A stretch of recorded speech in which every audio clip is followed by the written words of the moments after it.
Details on that coming up in a few minutes. John. Thanks, Michael. A huge problem with tonight's storm was actually the timing of it. Yeah, Jackie Cho reports many people were planning just to enjoy the day out and about when they got caught in that rough weather. The Nebraska High School Lacrosse Championship game was just getting started Sunday. Creighton Prep and Millard West seemed determined to play despite the fierce winds. 10 minutes into it, people started turning in. Lightning put an end to the game. It's looking pretty scary out there.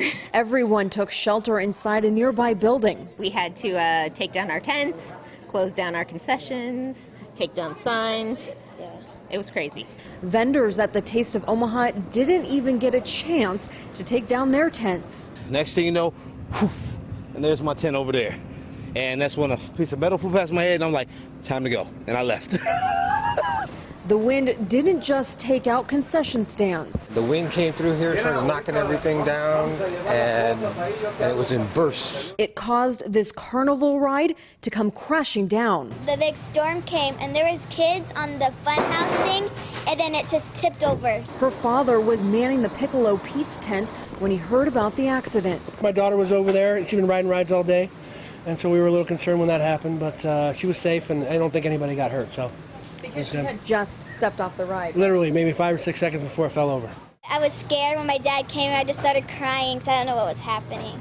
Some waited out the rains to finish cleaning. We're gathering up as much of the equipment as we can, because obviously we're done cooking. While others were just thankful no one was hurt.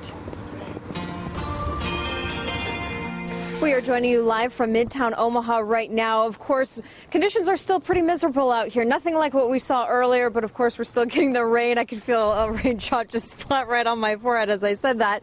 Wind, thunder, and of course lightning. And we have been checking in with the folks who were at that lacrosse game earlier today, and they said that they ended up waiting an hour hoping that that storm would pass. Of course it did not, and they have postponed the game until tomorrow at 6:30.